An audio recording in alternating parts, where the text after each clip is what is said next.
Hey yo, what's up kiddos? Okay, the essential question here for this video is going to be how do you solve equations involving rational expressions?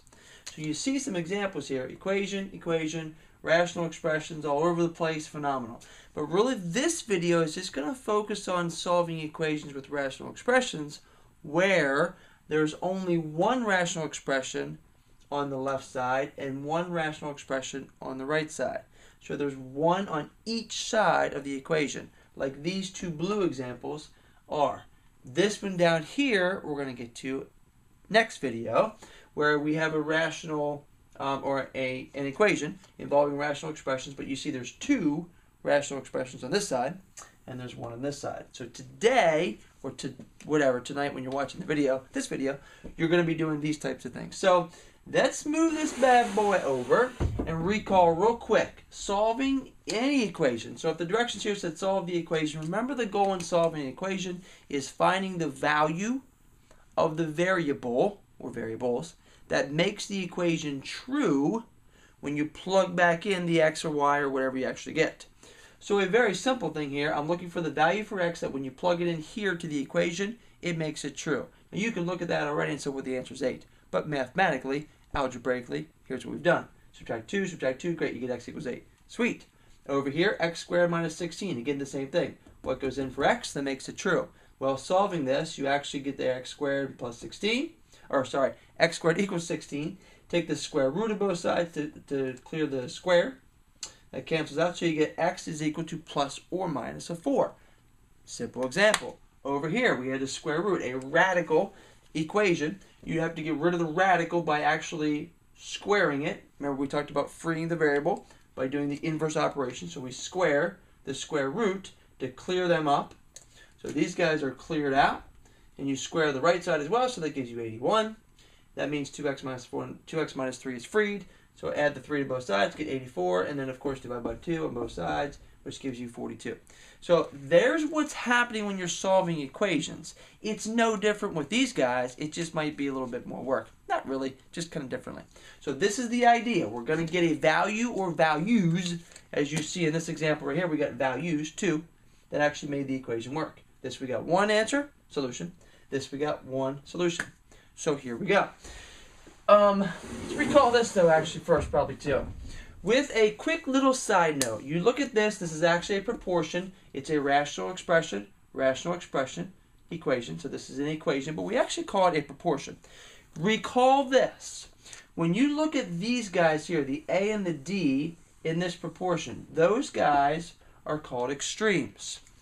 These guys here, the B and the C, those guys are called the means. This should be going in your graphic organizer that you have in front of you. So that proportion right there, those guys are the means, those guys are the extremes. Phenomenal. Now, what you all know is that you can actually take the means times each other, B times C, which gives you that right there, and that actually equals the extremes times each other, A times D. You all notice it and remember it like this. You take this guy and multiply them together and put it down there. You take B and C and put them together down there. That's called, as someone says right here, you could also call it cross products.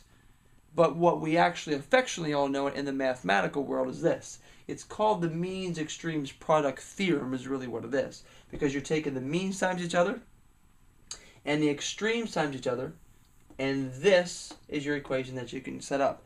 That's extremely important, guys, because that's exactly what we're going to use to solve these equations that are involving rational expressions. So we're going to remember this because we're going to use it. So means extremes product. Take the means times each other, bam, B and C. That equals the extremes times each other. Okay, so here we go. In doing these questions with equations involving rational expressions, 3 things you must do. Here you go. Step number 1. Use the means extremes product theorem. That's step number 1. And this only applies, as you see above me, where each side of the equation has just a single rational expression, like the ones we just talked about, or at the very beginning.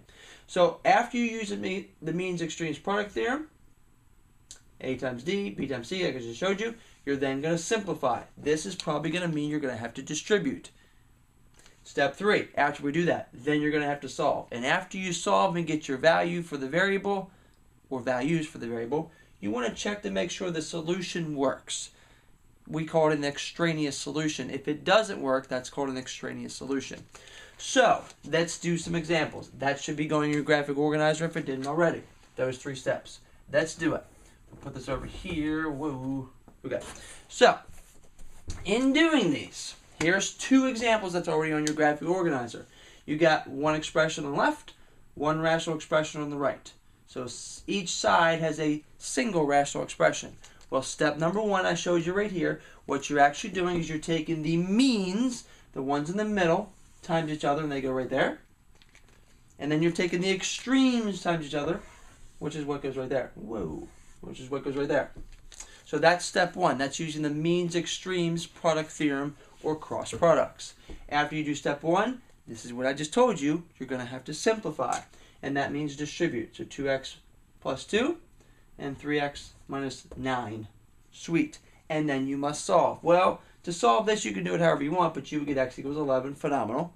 Now, that's step 3. But in step 3, you want to make sure that solution actually makes sense and it works. So that means you plug it back in the original. So that's why I did it down here.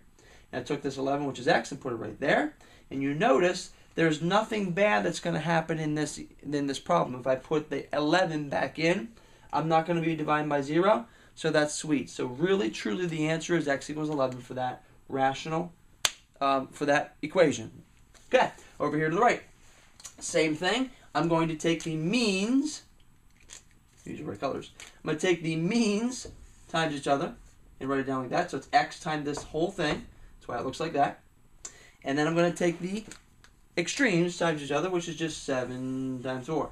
So that's exactly how it works. That's step 1. Step 2 is distribute. 7 times 4 is 28. X times x is x squared. X times 3 is 3x. Awesome. Step 3, you see I've had to do a little bit more work than the last example. Because now what I'm going to do is subtract the 28 over here to this side. And what that gives me is this quadratic equation where now we set it equal to 0. Oh yeah. And once I have this quadratic equation set equal to 0, phenomenal, I must then use the x box to factor it up. So I get x plus 7, x minus 4. And then I take and I use the, our friend, the ZPP, zero product property. And I set both of these factors equal to 0. Right there is equal to 0. And then simply solve it up. So I get negative 7 for this x, or I get 4 for this x. So there's 2 possible solutions. Well, let's check to make sure they work. Negative 7, if I put it in here, we're okay. That does not give me a 0 in the denominator. So we're okay. Negative 7 in the numerator, totally cool. So that's a good solution. I'll circle it in red. Woohoo! This 4, if I put it in here, that's cool. It gives me a 7 in the denominator. It's no problem. It doesn't give me a 0, so we're okay. I put the 4 up there. There's no problems with it. It won't give me an error message in my calculator, so we're good to go. So those 2 answers right there are solutions to the actual equation. So that is awesome. Now, I'm going to slide this aside. Ooh, that kind of rhymed. And what I want you to do, is 2 more examples. So they're on your graphic organizer. You give these things a whirl. A little bit more difficult. Be careful. I'm going to set the stage for this one before I have you pause the video. What you're going to have to do is the same thing we just talked about. You take the extremes and the means times each other. Let's do this first. You take the means times each other, which will give you 8, and then in parentheses, x minus 2. Very important, put parentheses around it. Group the stuff together that you're multiplying. And then you're going to take the actual extremes times each other. Be careful with this one, because it's going to be 5x minus 7, and then x minus 2. And it's equals right there. Equals. So, oh boy, if you notice, this is about the time you're going to pause the video. That's a binomial. That's a binomial. You're taking those 2 things times each other. I don't know about you, but I believe I hear the F word. Watch it. You better FOIL it. Yeah, FOIL. So FOIL this, distribute that, and get your steps. And by the way, that might be a little hint for number 4. Pause the video. Good luck.